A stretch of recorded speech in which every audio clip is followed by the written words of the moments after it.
ശബരിമലയിൽ മണ്ഡലപൂജയ്ക്ക് അയ്യപ്പന് ചാർത്താനുള്ള തങ്കഅങ്കിയുമായുള്ള ഘോഷയാത്ര ഇന്ന് പുറപ്പെടും. ആറന്മുള പാർത്ഥസാരഥി ക്ഷേത്രത്തിൽ നിന്ന് 7 മണിക്കാണ് ഘോഷയാത്ര ആരംഭിക്കുക. വിവിധ കേന്ദ്രങ്ങളിൽ സ്വീകരണങ്ങൾ ഏറ്റുവാങ്ങി 26-ന് തങ്കഅങ്കി ഘോഷയാത്ര ശബരിമലയിൽ എത്തും. 27-നാണ് മണ്ഡലപൂജ. കൂടുതൽ വിവരങ്ങളുമായി ഗോകുൽ രമേശ് ചേരുകയാണ്. ഗോകുൽ, എന്താണ് കൂടുതൽ വിവരങ്ങൾ? അവിടെ ഒരുക്കങ്ങൾ ഏതുവരെ എത്തിയിട്ടുണ്ട്? പാർത്ഥസാരഥി ക്ഷേത്രത്തിലെ തിരക്ക് എത്രത്തോളമാണ്?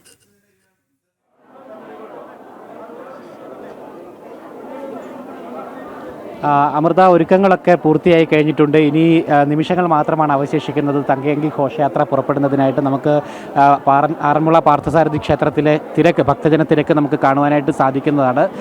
ഈ ക്ഷേത്രത്തിലാണ് ഇപ്പോൾ രാവിലെ 5 മണി മുതൽ അയ്യപ്പൻ്റെ തങ്കഅങ്കി അത് തീർത്ഥാടകർക്ക്, ഭക്തർക്ക് ദർശിക്കുന്നതിന് വേണ്ടിയിട്ട് സജ്ജീകരണം ഒരുക്കിയിരിക്കുന്നത്. ആ തങ്കഅങ്കി കണ്ടു തൊഴുന്നതിന് വേണ്ടിയിട്ടുള്ള ഭക്തജന തിരക്കാണ് നമ്മളിപ്പോൾ കണ്ടുകൊണ്ടിരിക്കുന്നത്. രാവിലെ 5 മണി മുതൽ തന്നെ ക്ഷേത്രത്തിലേക്ക് വലിയ ഭക്തജന പ്രവാഹം ഉണ്ടായിക്കൊണ്ടേ ഇരിക്കുകയാണ്.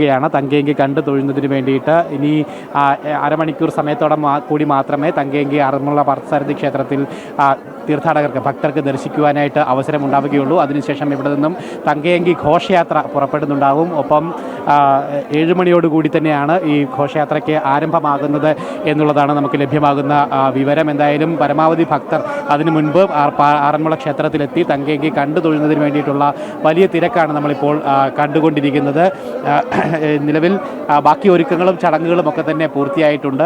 കഴിഞ്ഞ ദിവസമാണ് ആറന്മുളയുടെ സ്ട്രോങ് റൂമിൽ നിന്നും തങ്കഅങ്കി, ആറന്മുളയുടെ സ്ട്രോങ് റൂമിലാണ് ഈ തങ്കഅങ്കി സൂക്ഷിക്കുന്നത്. അതിനുശേഷം കഴിഞ്ഞ ദിവസമാണ് ഈ സ്ട്രോങ് റൂമിൽ നിന്നും തങ്കഅങ്കി പുറത്തെടുത്തിട്ടുള്ളത്. അതിനുശേഷം ഇന്ന് രാവിലെ മുതൽ തീർത്ഥാടകർക്ക് ദർശനത്തിനായിട്ട് അവസരം ഒരുക്കിയിരിക്കുകയാണ്. എന്തായാലും ഇനി 7 മണിയോടുകൂടി തങ്കഅങ്കി ഇവിടെ നിന്നും എടുത്തതിന് ശേഷം ക്ഷേത്രത്തിന് പുറത്ത് വാഹനം അല്ലെങ്കിൽ ആ രഥം തയ്യാറാക്കിയിട്ടുണ്ട്. ആ രഥത്തിലേക്ക് തങ്കഅങ്കി മാറ്റും. അതിനുശേഷം തങ്കഅങ്കി വാദ്യമേളങ്ങളുടെയൊക്കെ അകമ്പടിയോടുകൂടി, ഭക്തജനങ്ങളുടെ അകമ്പടിയോടുകൂടി ശബരിമലയിലേക്ക് യാത്ര പുറപ്പെടും. തീർത്തും ഭക്തിനിർഭരമായിട്ടുള്ള ഒരു അന്തരീക്ഷവും സാഹചര്യവും ഒക്കെയാണ് ഈ തങ്കഅങ്കി ഘോഷയാത്രയുമായി ബന്ധപ്പെട്ട് നമുക്ക് ഇവിടെ നിന്നും അനുഭവിക്കുവാനായിട്ട് സാധിക്കുന്നത്. 7 മണിക്ക് തന്നെ ആറന്മുള ക്ഷേത്രത്തിൽ നിന്നും പുറപ്പെട്ടു കഴിഞ്ഞാൽ തൊട്ടടുത്ത ക്ഷേത്രമായിട്ടുള്ള മൂർത്തിട്ട ഗണപതി ക്ഷേത്രത്തിലേക്കായിരിക്കും തങ്കഅങ്കി കൊണ്ടുപോകുന്നുണ്ടാവുക. അതിനുശേഷം വിവിധ കേന്ദ്രങ്ങളിൽ, വിവിധ ക്ഷേത്രങ്ങളിലും ശബരിമല ഇടത്താവളങ്ങളിലുമൊക്കെ തങ്കഅങ്കി എത്തിച്ചുകൊണ്ട് അവിടെ ഇറക്കി വയ്ക്കുന്നുണ്ടാവും. അവിടെ തീർത്ഥാടകർക്ക് കണ്ടു തൊഴുവാനായിട്ടുള്ള അവസരം ഈ കേന്ദ്രങ്ങളിലൊക്കെ തന്നെ ഉണ്ടാകും.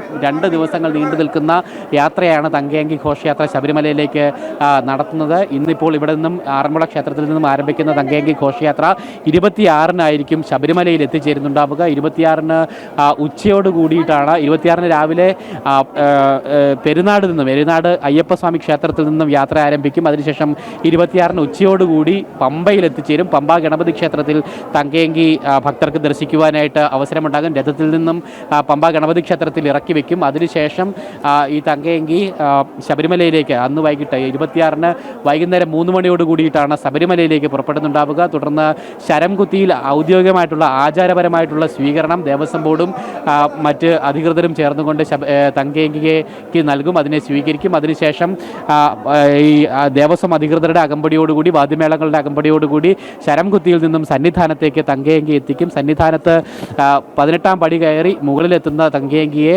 തന്ത്രിയും മേൽശാന്തിയും ചേർന്ന് ആചാരപരമായിട്ടുള്ള സ്വീകരണം നൽകി ശ്രീകോവിലിനുള്ളിലേക്ക് ആനയിക്കും. തുടർന്ന് ശ്രീകോവിലിൽ അയ്യപ്പന് ഈ തങ്കഅങ്കി ചാർത്തും. അതിനുശേഷം തങ്കഅങ്കി ചാർത്തിക്കൊണ്ടാണ് 26-ന് വൈകിട്ടത്തെ ദീപാരാധന ചടങ്ങുകൾ സന്നിധാനത്ത് നടക്കുന്നുണ്ടാവുക. അതിനുശേഷം 27-നാണ് മണ്ഡലപൂജ നടക്കുന്നുണ്ടാവുക. മണ്ഡലപൂജ വരെയുള്ള ചടങ്ങുകളൊക്കെ തന്നെ ഈ അയ്യപ്പന് തങ്കഅങ്കി ചാർത്തിക്കൊണ്ടാണ് നടക്കുന്നത്. അയ്യപ്പന് തങ്കഅങ്കി ചാർത്തിക്കൊണ്ടുള്ള ആ രൂപം കണ്ടു തൊഴുന്നതിന് വേണ്ടിയിട്ട് വലിയ ഭക്തജന പ്രവാഹം എല്ലാ വർഷവും ശബരിമലയിൽ ഉണ്ടാകാറുള്ളതാണ്. ഒപ്പം ഈ തങ്കഅങ്കിക്കും അതിൻ്റേതായിട്ടുള്ള ചരിത്രവും ഐതിഹ്യവും ഒക്കെയുണ്ട്. 1973-ൽ ചിത്തിര തിരുനാൾ ബാലരാമവർമ്മയാണ് അയ്യപ്പന് വേണ്ടിയിട്ട് തങ്കഅങ്കി സമർപ്പണം നടത്തിയത്. അത് പൂർണ്ണമായിട്ടും തങ്കത്തിൽ നിർമ്മിച്ചിട്ടുള്ള അങ്കിയാണ്. അതായത് ഒരു മുഖപ്പാണ് ഈ തങ്കഅങ്കി എന്ന് പറയുന്നത്. 420 പവൻ തൂക്കം വരുന്ന തങ്കഅങ്കിയാണ് ഈ ചിത്തിര തിരുനാൾ രാജാവ് അയ്യപ്പന് വേണ്ടിയിട്ട്, സ്വാമി അയ്യപ്പന് വേണ്ടിയിട്ട് സമർപ്പിച്ചത്. അതിനുശേഷം ഈ മണ്ഡല പൂജ സമയത്ത് എല്ലാ വർഷവും ഈ തങ്കഅങ്കി ചാർത്തിക്കൊണ്ടാണ് മണ്ഡലപൂജ ചടങ്ങുകളൊക്കെ അതിനുശേഷം നടന്നു വരികയും ചെയ്യുന്നത്. ഈ മണ്ഡലപൂജകൾക്ക് ചടങ്ങുകൾ പൂർത്തിയാക്കിയതിന് ശേഷം തങ്കഅങ്കി തിരികെ ആറന്മുളയിലാണ് എത്തിക്കുന്നത്. ഇവിടെ ദേവസ്വം ബോർഡിൻ്റെ സ്ട്രോങ് റൂമുണ്ട്. ആ സ്ട്രോങ് റൂമിലാണ് ഈ തങ്കഅങ്കി അതിനുശേഷം സൂക്ഷിക്കുന്നത്. അതിനുശേഷം എല്ലാ വർഷവും ഇത്തരത്തിൽ ഈ തങ്കഅങ്കി ശബരിമലയിലേക്ക് കൊണ്ടുപോകുന്നത് ഒരു ചടങ്ങായിട്ട്, ഒരു ആചാരമായിട്ട് തന്നെ മാറുകയും ചെയ്തിട്ടുണ്ട്. വലിയ ഭക്തജന സാന്നിധ്യത്തിലും ഭക്തജനങ്ങളുടെ ആ ഒരു ഇടപെടലിലുമൊക്കെയാണ് ഈ തങ്കയങ്കി സന്നിധാനത്തേക്ക് കൊണ്ടുപോകുന്നത്. തീർത്തും ഭക്തിപരമായിട്ടുള്ള അന്തരീക്ഷം. ഈ അയ്യപ്പനെ ചാർത്താനുള്ള മുഖപ്പ്, ഈ തങ്കയങ്കി കണ്ടു തൊഴുവാനായിട്ട് ഈ തങ്കയങ്കി ഘോഷയാത്ര കടന്നു പോകുന്ന ഓരോ വഴിയിലും ഭക്തജനങ്ങൾ അണിനിരക്കുന്നുണ്ടാകും. കണ്ടു തൊഴുന്നതിന് വേണ്ടിയിട്ട് ഇത് ഇറക്കി വെക്കുന്ന വിവിധ കേന്ദ്രങ്ങളുണ്ട്. ഏകദേശം 60-ലധികം കേന്ദ്രങ്ങളിൽ ഈ തങ്കയങ്കി ഇറക്കി വെച്ച് അവിടെ ഭക്തർക്ക് കണ്ടു തൊഴുവാനായിട്ടൊക്കെ അവസരമുണ്ട്. ആ ഭാഗങ്ങളിലൊക്കെ വഴിപാടുകൾ അർപ്പിക്കുന്നതിനും ദർശിക്കുന്നതിനുമായിട്ടൊക്കെ നിരവധി ഭക്തജനങ്ങൾ എല്ലാ വർഷവും കൂടുന്നുണ്ട്. എന്തായാലും ഈ വർഷവും അതിന് മാറ്റമൊന്നുമില്ല. അല്ലെങ്കിൽ ആ ദർശന കേന്ദ്രമായിട്ടുള്ള ആറന്മുള പാർത്ഥസാരഥി ക്ഷേത്രത്തിൽ തന്നെ വലിയ ഭക്തജനത്തിലേക്ക് അനുഭവപ്പെടുകയും ചെയ്യുന്നുണ്ട്. നിലവിൽ ഇപ്പോൾ നമ്മൾ മനസ്സിലാക്കുന്നതനുസരിച്ച് തങ്കയങ്കിയും ഇവിടെ നിന്നും ഇറക്കുന്നതിന് വേണ്ടിയിട്ടുള്ള സജ്ജീകരണങ്ങളൊക്കെ ആരംഭിച്ചു കഴിഞ്ഞിട്ടുണ്ട് എന്നാണ് നമുക്ക് മനസ്സിലാക്കുവാനായിട്ട് സാധിക്കുന്നത്. അങ്ങനെയാണെങ്കിൽ ഇപ്പോൾ അല്പസമയത്തിനകം തന്നെ തങ്കയങ്കി ഇവിടെ നിന്നും എടുക്കും. അതിനുശേഷം തൊട്ട് ക്ഷേത്രത്തിന് പുറത്ത് ഇത് കൊണ്ടുപോകുന്നതിന് വേണ്ടിയിട്ടുള്ള രഥം ഏർപ്പെടുത്തിയിട്ടുണ്ട്. ആ വാഹനം, ആ രഥത്തിന് പിന്നിലും കൃത്യമായിട്ട് ഐതിഹ്യമുണ്ട്. കൊല്ലീരത്ത് എന്ന് പറയുന്ന തറവാട്ടിലുള്ള തങ്കപ്പനാചാരി എന്ന് പറയുന്ന ഒരു വ്യക്തിക്കായിരുന്നു ഈ അയ്യപ്പൻ്റെ തങ്കയങ്കി കൊണ്ടുപോകുന്നതിനുള്ള രഥം അത് നിർമ്മിക്കുവാനായിട്ട് ആദ്യ കാലഘട്ടം മുതൽ അവസരമുണ്ടായിരുന്നത്, ഒരു നിയോഗമുണ്ടായിരുന്നത്. അദ്ദേഹത്തിൻ്റെ ജീപ്പ് ഇത്തരത്തിൽ മുകൾ ഭാഗം പൊളിച്ച് അതൊരു രഥത്തിൻ്റെ രൂപത്തിലാക്കിക്കൊണ്ടാണ് എല്ലാ വർഷവും അയ്യപ്പൻ്റെ തങ്കയങ്കിയുമായിട്ട് യാത്ര തിരിക്കുന്നുണ്ടാവുക. ഒരു വർഷം ഇത്തരത്തിൽ കോട്ടയത്ത് കൊണ്ടുപോയിട്ടായിരുന്നു ഈ രഥം ജീപ്പ് രഥമാക്കി മാറ്റിയിരുന്നത്. ഒരു വർഷം ഇത്തരത്തിൽ അദ്ദേഹത്തിൻ്റെ രഥം, അതായത് ആ ജീപ്പ് കോട്ടയത്ത്